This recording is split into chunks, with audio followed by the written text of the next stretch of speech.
গৌৰীপুৰ বালাজানত পুনৰ চোৰাং কাঠভৰ্তি বাহন জব্দ। অতি শীঘ্ৰে অসমৰ বনমন্ত্ৰী চন্দ্ৰমোহন পাটোৱাৰীয়ে ধুবুৰী বন সংমণ্ডলৰ লগতে কোকৰাঝাৰ পৰ্বতচূড়া বন সংমণ্ডলৰ কাৰ্যালয়টো অবৈধ ঘোষণা কৰিব লাগে। বন বিভাগে কৰিব নোৱাৰা কাম কৰি দেখুৱালে অসম আৰক্ষীয়ে। গৌৰীপুৰৰ পৰা পশ্চিমবংগলৈ মূল্যৱান কাঠৰ কুণ্ডা ভৰ্তি WB63A3560 বলেৰো বাহনখন জব্দ কৰে 17 নং ৰাষ্ট্ৰীয় ঘাইপথত বালাজান আৰক্ষীয়ে। পিছে আৰক্ষীয়ে বাহনখনক গৌৰীপুৰ উপ বন সংমণ্ডলক চমজাই দিয়ে। 17 নং ৰাষ্ট্ৰীয় ঘাইপথেৰে প্ৰত্যেক দিনে অসমৰ মূল্যৱান গছৰ কুণ্ডা সৰবৰাহ হয় পশ্চিমবংগলৈ। সম্পূৰ্ণ নীৰৱ ভূমিকাত ধুবুৰী আৰু পৰ্বতচূড়া বন সংমণ্ডলৰ বিষয়া কৰ্মচাৰী। ধুবুৰী বন সংমণ্ডলৰ বিষয়াগৰাকীক অনতিপলমে স্থানান্তৰ কৰাৰ দাবী দল সংগঠনৰ। চোৰাং কাঠেই নহয়, এখন চালানে দিনে নিশাই ৰঙামাটিৰ চলিছে বৃহৎ সিন্ডিকেট। ৰঙামাটি কঢ়িয়াই নিয়া ডাম্পাৰৰ দৌৰাত্মৰ কাৰণে সাধাৰণ জনতাই ভুগিছে হাৰাশাস্তি। ৰঙামাটি কঢ়িয়াই নিয়া ডাম্পাৰৰ দৌৰাত্ম বন বিভাগে অতি সোনকালে ব্যৱস্থা গ্ৰহণ নকৰিলে অতি শীঘ্ৰে আন্দোলনৰ হুংকাৰ প্ৰদান কৰিছে দল সংগঠনে।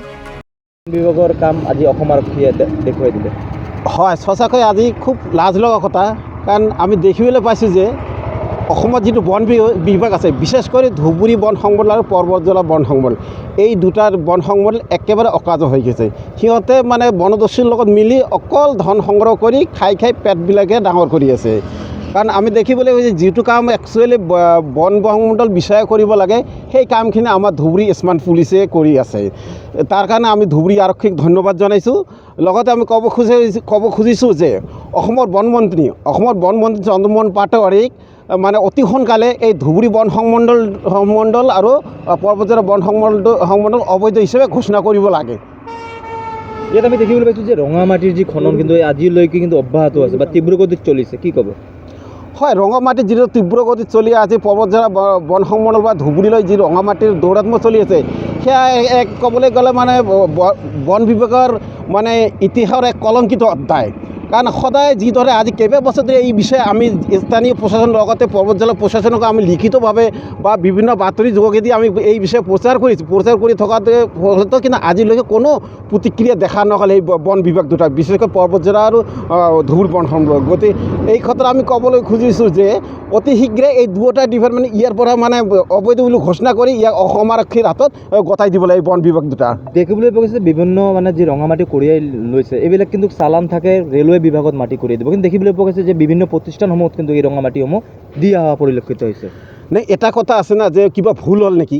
আচলতে ভুল মানে ভুলতে ভুল হৈ আছে। তাৰমানে সিহঁতে যিটো চালানখনে ভুল, মানে চালানখন লিখা আছে যাবলৈ এঠাইত পৰ্বতচূড়াৰ পৰা গৌৰীপুৰ আহোঁতে এখন ডাম্পাৰক কেতিয়া 12 ঘণ্টা সময় নালাগে। আপুনি চাব চালান লেখা আছে 9টাৰ পৰা 4টাৰ ভিতৰত তাত পেলাব লাগে। তাৰমানে এখন চালানেদি কৰি আছে কাম, তাৰ পৰা আহোঁতে আধা ঘণ্টা লাগিব মেক্সিমাম। গতিকে ইয়াত ধুবুৰী বন সংমণ্ডল আৰু পৰ্বতচূড়া বন সংমণ্ডল এক গোপন বুজাবুজিৰ ফলত এনেকৈ মানে পাহাৰ ধ্বংসযোগ্য চলি আছে।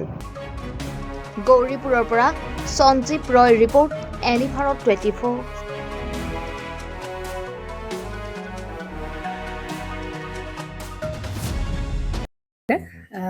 জুবিন গাৰ্গৰ গীতসমূহৰ ওপৰত আধাৰিত গানে কি আনে নামৰ এটা সুন্দৰ অনুষ্ঠান আপোনালোকৰ ওচৰলৈ আহি আছে অতি শীঘ্ৰে।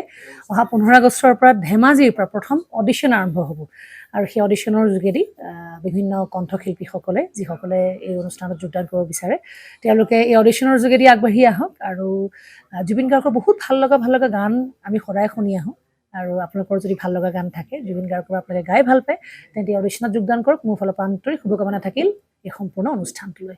ধন্যবাদ।